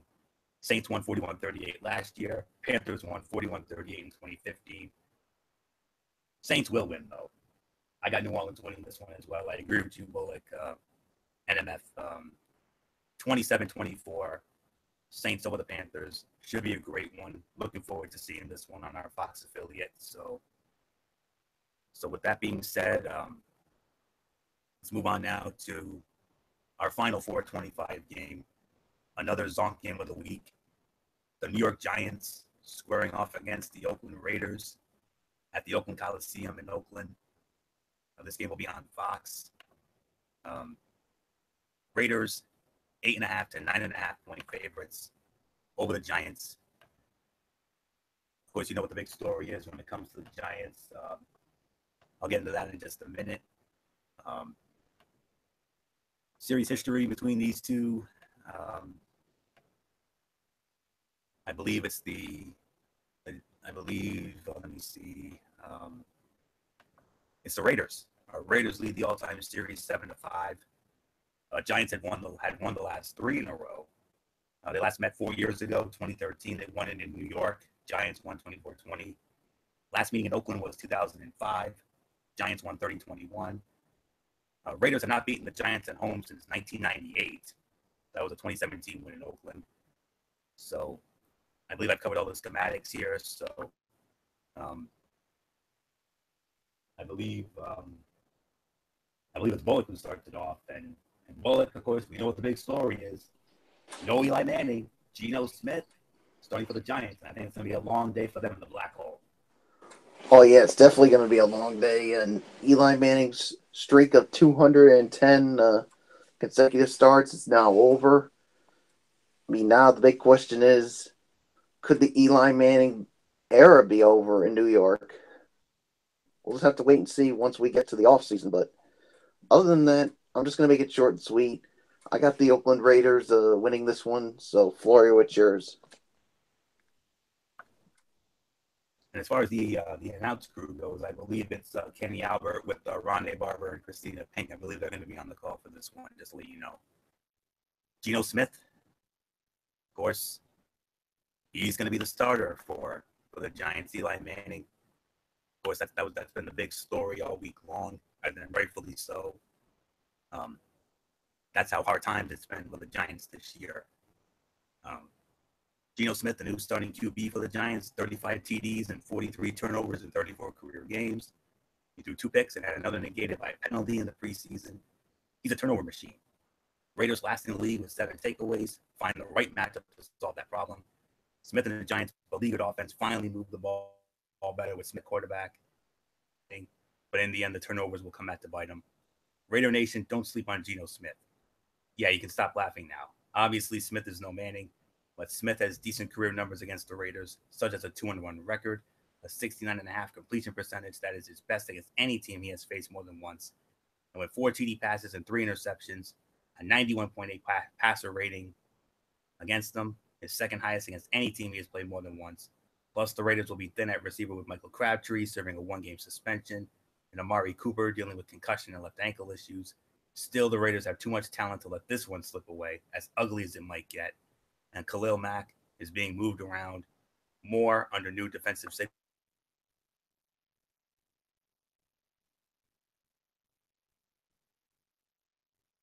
MF, I mean, the Giants no longer believe in Eli.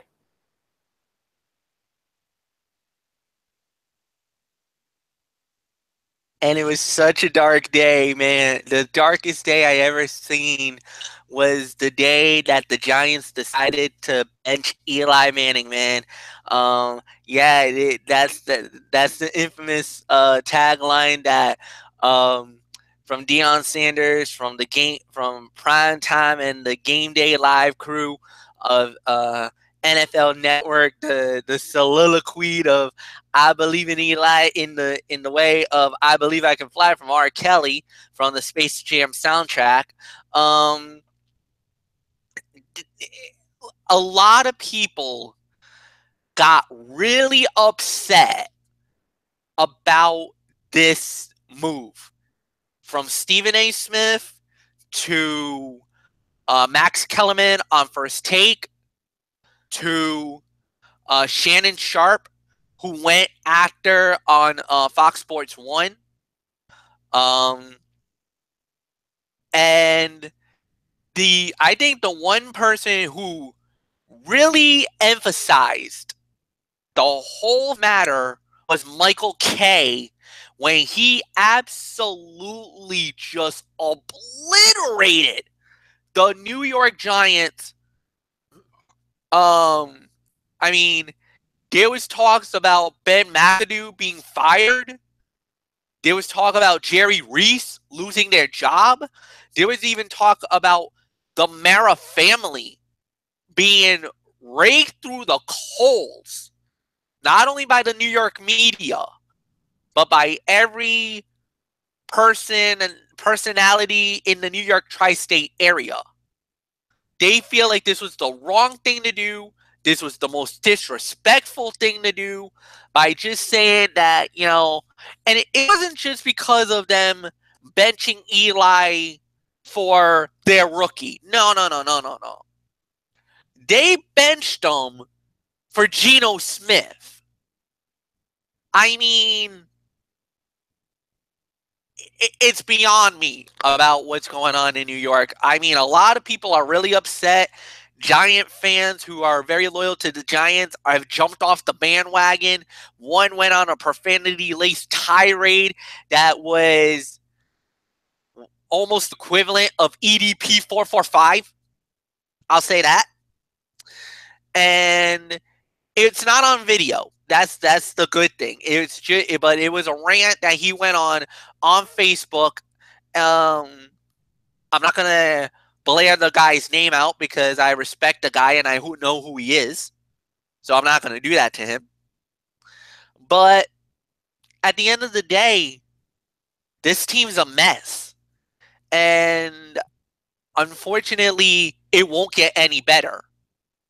The Raiders are gonna win, and they're gonna win big. Florio, Sunday night is football night, and boy, do we got a good one for NBC. So good, MF. It's the game of the week in the FPI. Number one. That's how good it is. You nailed it right on the head. Sunday Night Football on NBC, as MF mentioned. Yes, it is a good one. The Philadelphia Eagles squaring off against the Seattle Seahawks at CenturyLink Field in Seattle. Al Michaels, Chris Collinsworth, Michelle Tafoya on the call. Philadelphia, 5 to 6 point favorite. Seattle, though, leads the all-time series 8-7. Seattle has won the last 3 meetings in a row, including in Seattle a year ago, 26 to 15.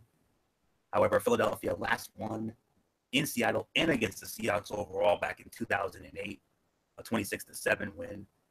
So, and like I said, this game came in as the game of the week, number one. So, and I believe I start this one off. So, right now, this game doesn't just have the highest matchup quality this week, but the highest pregame matchup quality this season. Unfortunately, this game won't feature the Carson Wentz versus Legion of Boom matchup we all dreamed of. This is one of those games where we have to consider what FPI does not explicitly consider, and that is injuries to non-quarterbacks. Over time, these tend to work out because if there is a change in a unit's performance, the model essentially, quote-unquote, sees that. But in this case, where we have relatively recent injuries to significant players in Richard Sherman and Cam Chancellor, FPI is probably overrating the Seahawks by a hair. So, here we go. The Eagles lost in Seattle 26-15 last year. And they know how tough the Seahawks can be at home, especially late in the season. They are 19-5 in December since Russell Wilson and Coach Pete Carroll joined forces, and 10-2 in home primetime games. This is not the same Philly team that came up short last year. And because of injuries to Richard Sherman and Cam Chancellor, among others, it's not the same Seattle team either. Carson Wentz is on an MVP tear, and he will be the difference late. The Seahawks are 6-point underdogs at home, but ESPN's Football Power Index sees this as a much tighter matchup than Las Vegas, favoring the Eagles by just 0.6%. The formula on offense for a Seahawks victory is not a revolutionary one. Run the ball, control the clock, and keep the NFL's highest scoring offense off the field. Seattle's running game has been non-existent this season outside of Wilson scrambles, but there are two reasons for optimism this week. Mike Davis likely will return to the backfield, and the Seahawks finally have their desired offensive line playing together with left guard Luke Joeckel back from injury and playing alongside new left tackle Dwayne Brown. Seattle's secondary has not experienced the drop-off that many expected it to when Sherman and Chancellor went down, holding its last two opponents to under 200 passing yards. The Eagles are the better team. Seahawks are at home and might have enough going for them to pull off an upset win, but keyword is might. I just don't see it, especially with the Sherman and Chancellor injuries. So I got to do it. Fly, Eagles, fly one more time. I got the Philadelphia Eagles pulling this one out 20-17. MF, you said it. This was a good one. So good. FPI rated it the game of the week. Were they right to do that? Absolutely. No doubt about it. They got this one right. This was definitely the game of the week in my eyes. Philly is right now on the precipice, the team that could challenge for the Super Bowl. And think about this. And here's one thing that I didn't think of. And guys, if they win on Sunday night, if they knock off the Seattle Seahawks, you are looking at the NFC Eastern Division champions. Philly will clinch on Sunday if they win over the Seahawks. You think there's enough added incentive for that game? Oh no. Plus, no Cam Chancellor, no Richard Sherman. That defense is beat up. And you're going, and despite going up against the 12th man in Seattle, which is one of the toughest places to play, you got all the momentum. Jay Ajayi and Garrett Blount's going to have big games. Carson Wentz will continue his campaign to be the most valuable player in this league. And I believe the Philadelphia Eagles will win the division on Sunday. Philly wins. They clinch the division. Michael Bullock, I give it to you.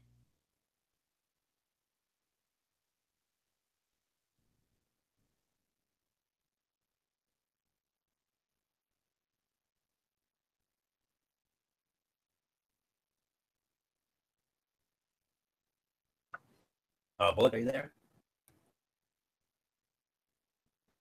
Looks like we lost him. Oh, gosh. Yeah. What a time for this. No, right here. No. Oh, no. All right. I stand corrected. Oh, you Philly spoke and too soon. Yep, Philly and Seattle. Yeah, this should be a good Sunday night game here, and Philadelphia has really proven themselves to be the best team, not just in the NFC East, but in the NFC overall. Offensively, what more can there be said about Carson Wentz? And I still think he could be the favorite to win the MVP. So, yeah, so I'm going to say Philadelphia wins this one. Would it surprise me that Seattle could pull off an upset? No, it wouldn't, but Seattle's just too good. They're running on high, and they will be the first team to clinch the division. So you know what that means? Free accent T-shirts for everyone at the Philadelphia Eagles. Florio, it's yours. I have no remote idea how to follow that, but what in the world is that? What in the world did he? I gotta pull a Bobby Heenan from the Hall of Fame with the Iron Chief. What the hell did he just say?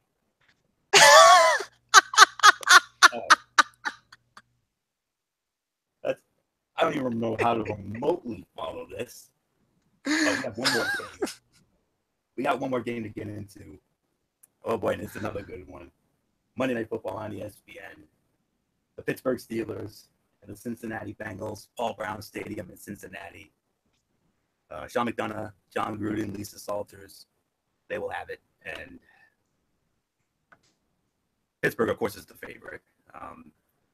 5-6 is the spread for Pittsburgh. They met earlier this year in Pittsburgh. Steelers won 29-14. So make it 5 straight in the series, including that infamous wild card game from a couple of years ago. Pittsburgh now leads the all-time series 59-35.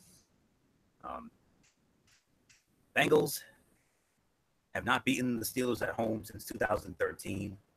That was 20-10, but since then it's been all Pittsburgh and Cincinnati, including that game, including last year, 24-20. This game came in at number 5. That's the number 5 game of the week, but it's the number 2 overall in the AFC.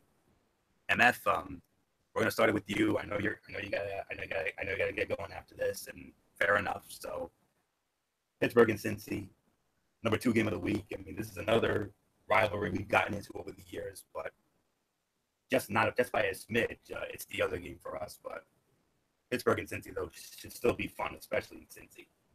Yeah. There's really nothing more to say. This is just going to be a good game, good matchup, and it's a rivalry game.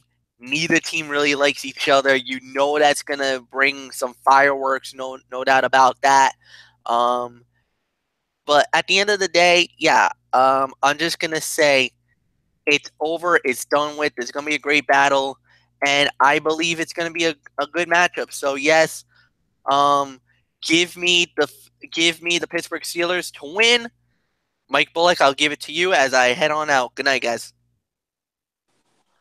All right, have a good one, MF. We'll see you Monday night. All right, Bullock. Pittsburgh, Cincinnati, your thoughts? All right. Yeah, this should be another good game, like you said. But Pittsburgh, boy, did they almost lose that one last week against Green Bay. The turnovers nearly cost them, and I'll tell you what, if they go down that route again, who knows? Maybe Cincinnati could capitalize on it, but in the end, I still got Pittsburgh winning this one, so nothing more to say. Florio, it is yours. The Bengals are flying up power rankings after 2 wins in a row made them 5-6. Well, let's take a quick look at their resume like we might in college football. The Bengals wins this season have come against the Browns, Bills, Colts, Broncos, and Browns second time. That means they don't have a single win against a team ranked higher than 24th in FPI. Andy Dalton ranks 25th in total QBR. That's just behind Eli Manning, who was benched for Geno Smith this week. Steelers. The Steelers have won 6 straight and head to Paul Brown Stadium, where they've won their past 4 matchups with the Bengals, but the offense has struggled to score touchdowns in Cincinnati, relying on 14 Chris Boswell field goals in the past 3 meetings. The touchdown woes, coupled with the Steelers' defense that's allowed 5 touchdowns of 50-plus yards in the past 3 weeks, are a recipe for a snapped winning streak at the hands of A.J. Green and company. However, the Bengals are 8-23 against the Steelers during the Marvin Lewis era, and 9-23 in regular season primetime games during that time period. That's two big hurdles they need to overcome against a team they haven't beaten in the previous 5 tries. Their only win against a team with a winning record this season is the 6-5 Bills. The Bengals have put together 2 straight wins, but they haven't shown themselves capable of being a playoff caliber team yet, especially if AJ Green is able to be taken away. So, nothing more to say. I got the Pittsburgh Steelers winning this one as well. I agree. 27-21, Pittsburgh over Cincinnati on Monday night. So, really nothing left to say except power rankings time. So, let's get into it. I mean, we know who we're gonna have at the top. There's no question about that. But the bottom, of course, always a chore. But this is one of those times I wish MF was here. But before we move on, I do want to address one quick elephant in the room. I don't know if we mentioned this, but USC defeats Stanford to win the Pac-12 championship, 31-28. Unfortunately, a controversial call was the factor in that. Damn shame, but it is what it is. But USC has won the Pac-12 championship, so 31-28, the final over Stanford. So that's definitely going to give USC a major New Year's Six bowl game in due time. So that's really all there is to say. So congrats to USC, even though it took a controversial call to do it. So, all right.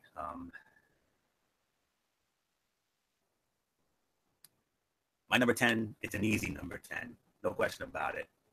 And this team, I think, deserves to be in the power rankings, especially after their big win last week. My Buffalo Bills. I'm pretty sure that's who I have at number 10. I mean, what else is there to say? I mean, what a win. Who would have thought they would go into Arrowhead and beat the Chiefs? I mean, that is a major accomplishment. Going into Arrowhead, beating the Chiefs. I believe it was 16-10, yes. 16-10, Buffalo beat Kansas City in Arrowhead, and it gives Buffalo major confidence going into their huge showdown with the Patriots. Defense recorded 2 sacks and an interception of Alex Smith. Zay Jones had a receiving touchdown in the win. I mean, defense played very well. Stephen Hauschka, 3 field goals. He was definitely the difference maker there.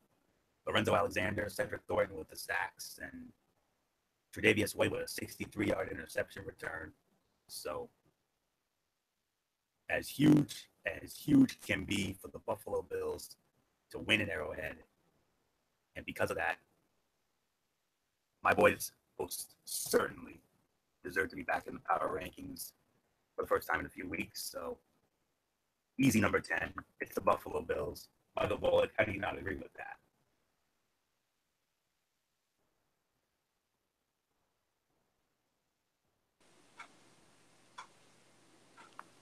Oh, is it my turn? Yeah. Oh, all right. Didn't quite hear. So, yeah. So, my number 10, I agree. It is the Buffalo Bills. I mean, especially after the way they, like you said, they went to Arrowhead and beat the Kansas City Chiefs. So, yeah, there's nothing more to say. Let's just move right along to number 9. 9. Well, I do have, before I move on, I forgot to mention 2 honorable mentions. The Los Angeles Chargers and the Cincinnati Bengals are those honorable mentions, just to get that out of the way. So yeah, Buffalo is at 10. Number 9, Baltimore Ravens. Baltimore Ravens, they're also 6-5 like Buffalo, but Baltimore's won 2 in a row. They barely got by the Texans, 23-16 on Monday Night Football.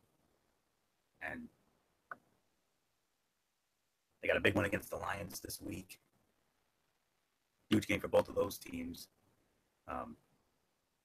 Defense recorded 2 sacks and 2 interceptions of Tom Savage.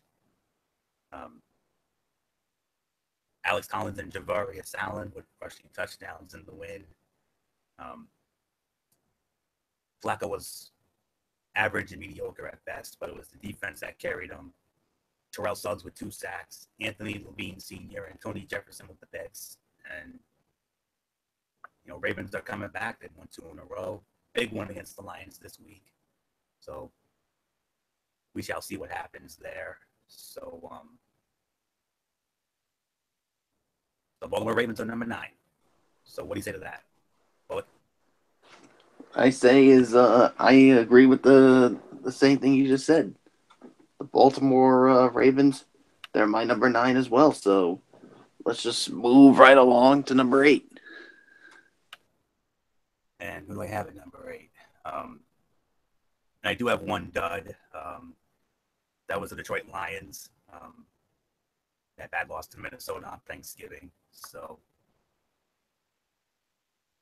just barely on the outside looking in, because there are other teams that are playing well right now. So you got to take those into consideration. So that's that. Number 8. I believe this is where I have Jacksonville. Yeah, Jacksonville Jaguars. Jacksonville Jaguars coming in at number 8. Yeah, they lost to Arizona, but it was a close game.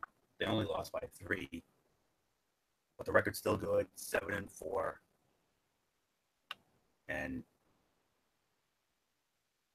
But Blake Bortles was sacked 3 times. He was picked. Defense had a pick and a sack of Gabbert.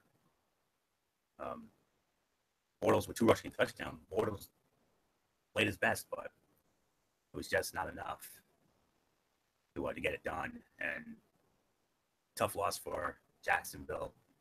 A game that I thought they would have had an easy time with, but they didn't. They lost. So, but the record and the body of work still good enough for me. So I say they still deserve to be in the rankings. So let's put Jacksonville in there at number 8. So, Bullock, is that good with you, or? Well, that's good with me as well. Yeah, Jacksonville is my number 8 as well. So there's really nothing more to say. Let's move right along to number 7. Okay. I believe this is where I have Tennessee at number 7. I think I'm going to have to put a tie in there at some point. Looking at these rankings, so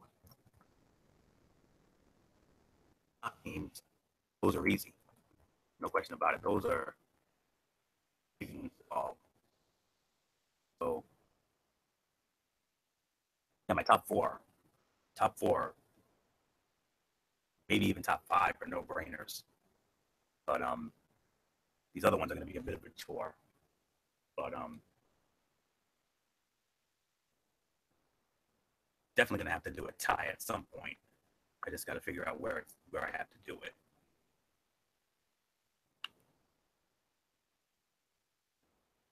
And okay. Let's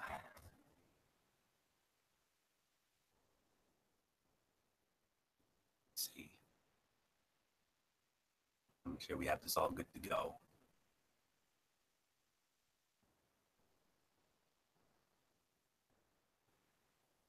Well, there's certainly going to be some ties in here. No question about it.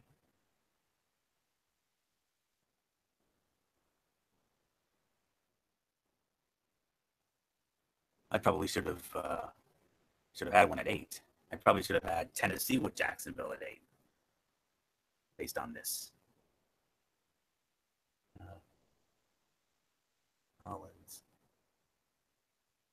Mullins deserves to still be in there, even with that loss. You know what, Bullock? Let's make an amend here. Jacksonville is still 8, but we're going to put Tennessee in there as well. Yeah, I agree with that.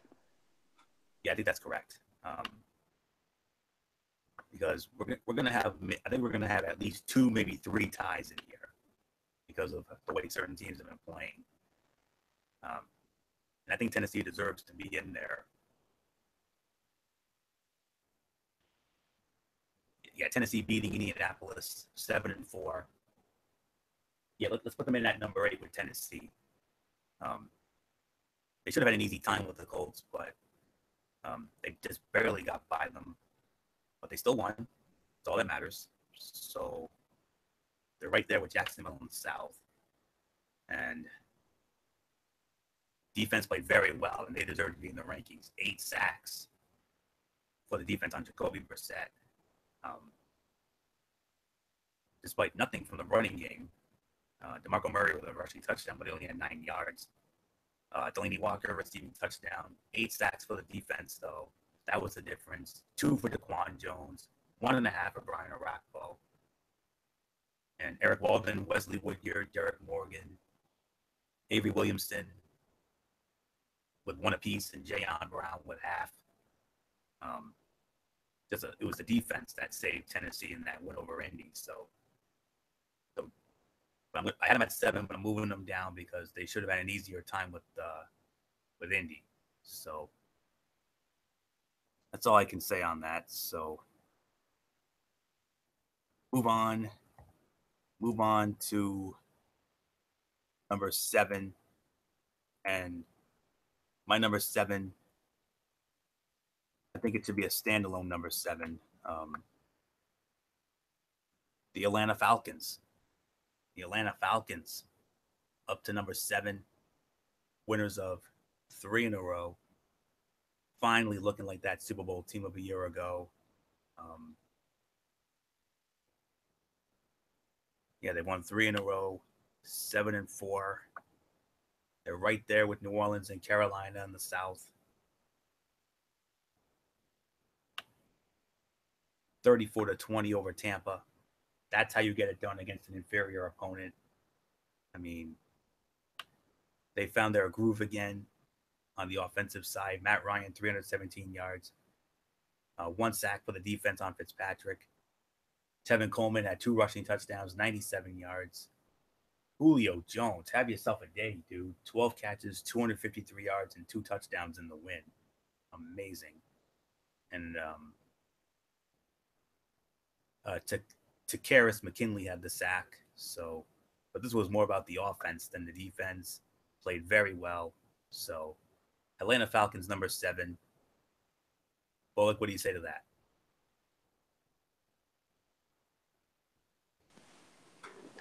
Who'd you have at number 7? Actually, I have a tie at number 7. I have another tie. Atlanta Falcons are 1, and the other is the Seattle Seahawks. Yeah, I agree with that. Atlanta Falcons and Seattle Seahawks are my number 7 as well. So let's just move on to number 6. Yeah, both teams 7-4. Seattle taking care of business against the 49ers, 24-13. And an easy time with them. Defense had 3 sacks and an interception of C.J. Beathard. Wilson, a couple of TD passes. Eddie, and he also had a rushing touchdown as well. So Wilson played well. And Michael Bennett and Marcus Smith had the sacks. Frank Clark had a half a sack as well. So, and Bobby Wagner with the interception. So easy win for Seattle. 7-4 record. They deserve to be in there. So that's all I can say there. So there you have it. 6. And I believe I have yet another tie in this number 6 position. And it was the 2 teams who squared off last week in a very exciting game. Both the New Orleans Saints and the Los Angeles Rams coming in at number 6. Both teams are 8-3. Rams obviously have the tiebreaker because of their head-to-head win over the Saints in the Coliseum a week ago. What a game that was. 26-20. Rams over the Saints in the Coliseum. I mean, the winners. And Jared Goff, he was sacked 4 times. He threw a pick, but he still had 354 yards, 2 TDs, outplayed Drew Brees.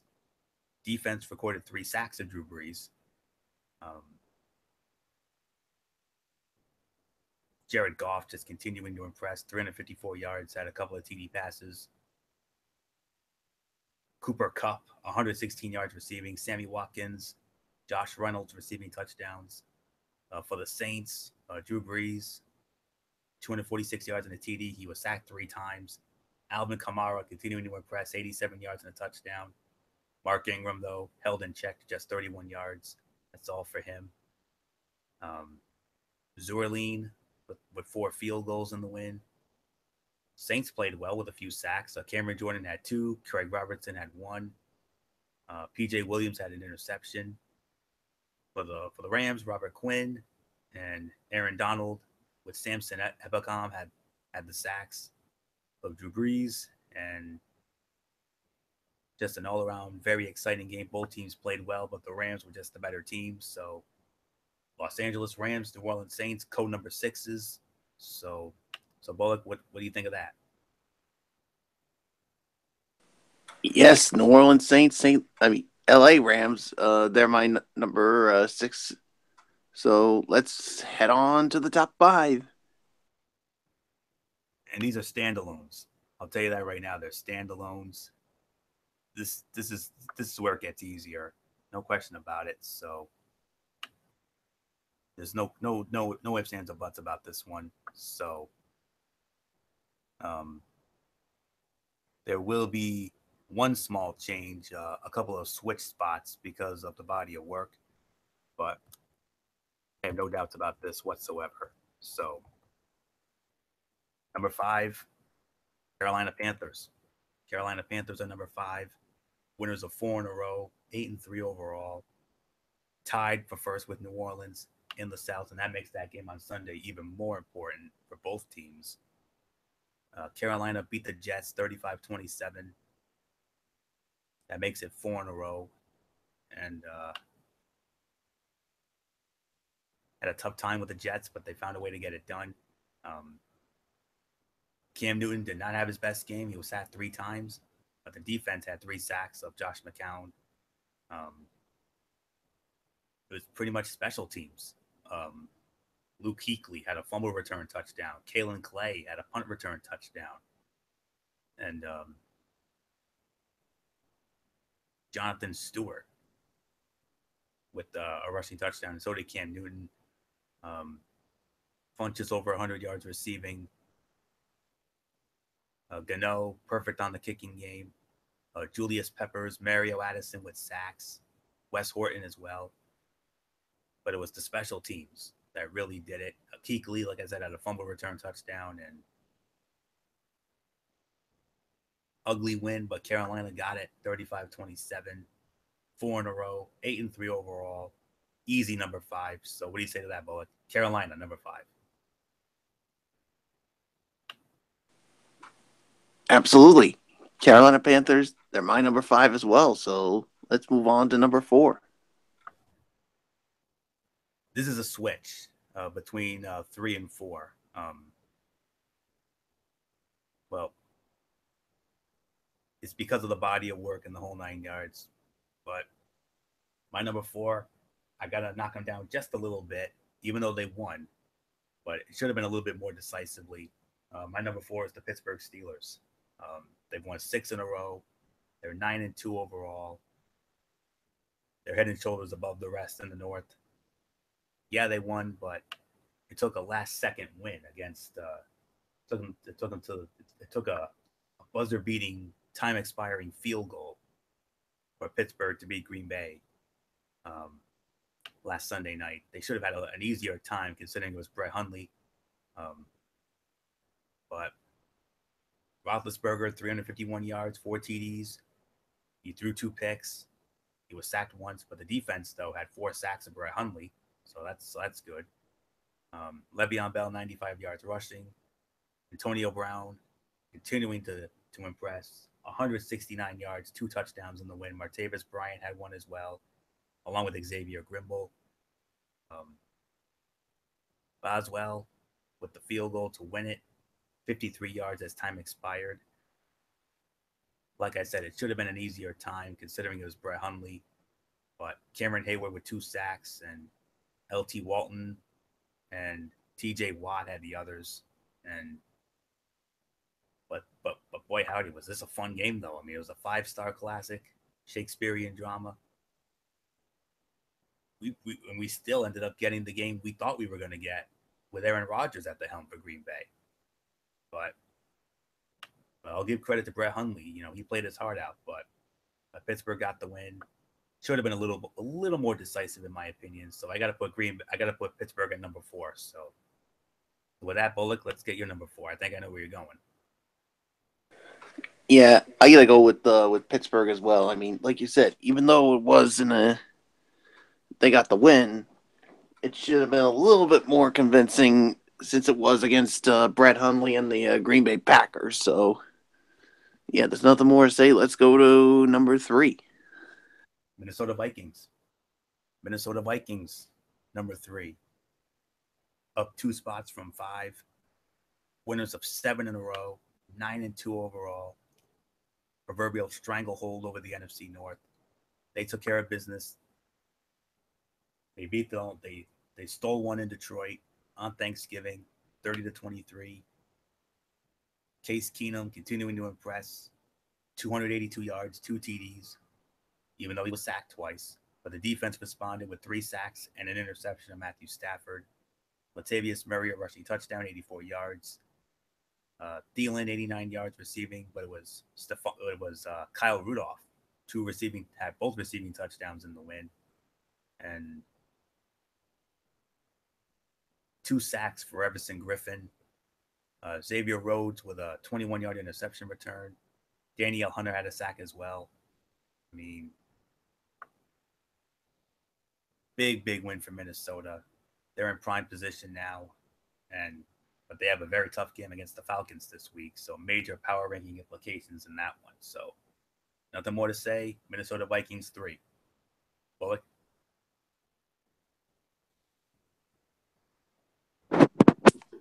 Absolutely. The Minnesota Vikings, they're my number 3 as well, so let's move right along to number 2.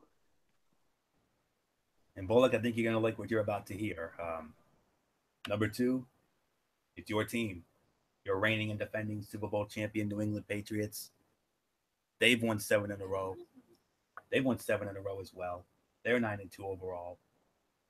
But the reason why I have to give them the benefit of the doubt over Minnesota, they have been beating people left and right, kicking ass, taking names. That's all there is to it. Latest victim was the Miami Dolphins, a game that Bullock and MF both went to last Sunday, along with our good friend Megan Silva. 35-17. New England did it again. Brady, 4 touchdown passes, despite only 227 yards passing. He was intercepted once, he was sacked once, but the defense, man, your defense, Bullock, boy, have they been unbelievable. 7 sacks, 2 interceptions of Matt Moore. I mean, Dion Lewis over 100 yards rushing. Rex Burkhead continuing to impress. He's this breakout kid out of nowhere. 50 yards and a touchdown. Rushing, had a receiving touchdown as well. Brandon Cooks, a receiving touchdown. Gronk had two touchdowns of his own. I mean, 7 sacks for the defense. Trey Flowers and Landon Roberts with 2 apiece. Eric Lee, Jonathan Jones, and Kyle Van Noy with 1 apiece. Stephon Gilmore, Deron Harmon had the interceptions. I mean, New England. I mean, say what you want about the Patriots. I know they have a lot of haters. I'm one of them. I'm not ashamed to admit it.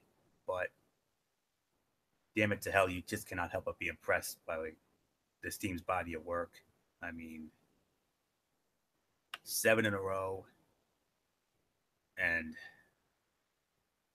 since losing to Carolina, I mean, yeah, they had close wins over Tampa Bay and the Jets, but the last 3 weeks especially, beat down of Denver, beat down of Oakland, and a beat down of Miami. But they're finally going to get tested on Sunday when they go up against my Buffalo Bills. So I still think they'll win, but it's going to be a lot closer than the experts have it. So for now, they're number 2. The New England Patriots. Yes, Bullock, I see the gear. Way to rub it in like you always do. So go ahead and rub our noses in it at number 2. Well, I'm not going to be the kind of person that really likes to rub it in on people. I'm not that kind of guy that would do that. Go ahead. But yeah, excuse me. The New England Patriots, they are number 2, and boy, Florida. I mean, I can tell you. I mean, at the beginning of the season, the defense looked horrible, but the last few weeks, I mean, it's just continued to get better and better every week, and the offense continues to play really well. I mean, Dion Lewis is looking like the Dion Lewis that we saw back in the early part of the 2015 season, and Brady, I mean, continues to play well at the age of 40. So, yeah, it's going to be a tough go around for them against the Bills, but I still think they'll get the job done. And let's not forget, of course, Patriots win. I think all they need is just one more win or one more Buffalo loss, and it'll be yet another AFC East title for the Patriots. So, yeah, so there's really nothing more to say, but let's move on to number 1, and I think we all know who's number 1 for once again, I should say. Want to do the honors, or should I do it? I think I'll take the honors in doing this. Yeah, we know. And I'm gonna. Oh, it's the team that has the best record overall in the National Football League. The Philadelphia Eagles. I mean, fly, Eagles, fly. I mean, Carson Wentz continues to impress. The running game has been really good. The defense as well, and all I can say is EDP 445 has definitely got a lot of things to smile about this time around, and so yeah, really got nothing more to say. Philadelphia Eagles, number 1. Florio, just take it home. Fly, Eagles, fly. Philadelphia Eagles, 9 in a row, 10-1, best record in the league, continuing to impress. 31-3 beat down of the Chicago Bears, getting it done against an inferior opponent. Well, their opponent is anything but inferior on Sunday night. They will finally be tested. They go up against Seattle, in Seattle, despite no Legion of Boom. Defense had 2 sacks and 2 picks of Mitchell Trubisky. Carson Wentz, 3 touchdown passes, was only sacked once. LeGarrette Blount, 97 yards rushing. Zach Ertz, over 100 yards receiving and a touchdown. Jeffrey had a touchdown. Aguilar as well. Just an all-around dominant performance. Brandon Graham, Fletcher Cox, the sacks. Malcolm Jenkins and Corey Graham with the interceptions. Graham went 59 yards with his interception return. So we'll finally be tested against Seattle on Sunday night, but I think they'll get it done again. So once again, Philadelphia Eagles, number 1. Fly, Eagles, fly. Nothing more to say. So that's it. NFL Friday for this week in the books. We want to thank you all so very much for tuning in. Michael Bullock, come back in. Let's get our quick shout outs in. I think we should save shout outs for Fridays only. So here you go. Yeah, of course. Shout out to all of our tremendous fans and viewers out there who continue to support our shows, whether it's this or Ridiculously Raw or the Cerebral Smack Talk. And of course, recently we just had our season finale of Strictly Sports College Football Thursday. Of course, we thank you for your continued support all throughout the year. And of course, shout outs to all of our super fans out there. You guys know who you are. To all of our friends from our high school days, you guys know who you are. To all of our personalities from 6, 10, and 12, all of our personalities from ESPN, Fox Sports, MLB Network, NFL Network, NHL Network, NBA TV, and of course our friends from the Road Show. Of course, former co-host Mary Larson and Megan Mooney and Florio. I mean, I don't know. I'm pretty sure I don't know if we talked about this, but Megan Mooney's now the new traffic reporter for NBC 10.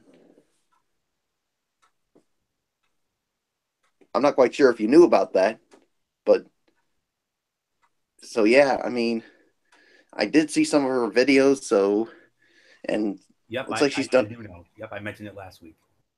Oh yeah, all right. I wasn't quite sure if you did, but yeah, keep up the good work, Megan, and especially working with that great Sunrise crew, especially with the legendary Frank Coletta. So yeah, and of course to the three current people on the road show, Will Gilbert, Brendan Kirby, and Michaela Johnson, who was spending the week at the mansions in Newport as they're celebrating Christmas there. So yeah, so great work by her throughout the week. So yeah, so that's gonna do it for me. So until Monday night for Ridiculously Raw, this is Mike Bullock saying thank you all so very much for tuning in. Of course, you know the routine. Thumbs up. Talk to you later. Yeah. Throw it up 4 style. Bye for now. And enjoy the rest of your weekend, everybody. So Florio, take us home. Yeah, we'll do Bullock. Of course, special shout out to all of our 2 Minutes fans and viewers out there who continue to make our shows as over as they are. We appreciate it as always. You are the best fans in the world. Of course, special shout outs to Dee Dee Woodson, Kevin Woodson, and the Woodson family. I know they've had a rough week, but hopefully they pull through. Of course, Matt Ward, Jason Hickson-Ball, Daniel Chubb from the UK, our other First Ladies, Kaiser Butler, Megan Silva, and Lexi Calloway, the crew members, Tommy Souza, Eric Carrier, Jimmy Alden, operators, and Rob Parsons, and of course, good old MF Michael Fletcher, who had to leave early because of work commitments, and of course, Derek Ferreira, the man himself, Falcon Striker 445. Of course, all of our personalities, like you said, 6, 10, and 12, and all of our friends over at ESPN, FS1, NHL Network, NBA TV, NFL Network, MLB Network, the whole 9 yards, and Lindsay McCormick, State of Sorrel, Julie Alexandria, Chantel McCabe from the Golf Channel. Of course, our friends from the Road Show, like you said, Will Gilbert, Brendan Kirby, and Michaela Johnson. Michaela Johnson, a great job all week in Newport. I saw a lot of that. Well done. Mary Larson, and of course, yes, Megan Mooney. I addressed it last week. I mentioned it. So that's wonderful to have her back here in Rhode Island, back on Channel 10. That's awesome. And last but not least, my wonderful friends and church family over at Oasis of Grace Ministries on 464 Silver Spring Street in Providence. If you need a church home, check them out. Exit 25 over Route 95. Sunday morning at 9, Bible study. A little after 10, Sunday service. Wednesday night at 7, Bible study. And next Sunday, December 10th, a very special Christmas banquet is going to be held at the church after service. So I'll hopefully have more on that next week. So, yep. So looking forward to seeing them all on Sunday as always. And that's it. Of course, Monday night we got Ridiculously Raw.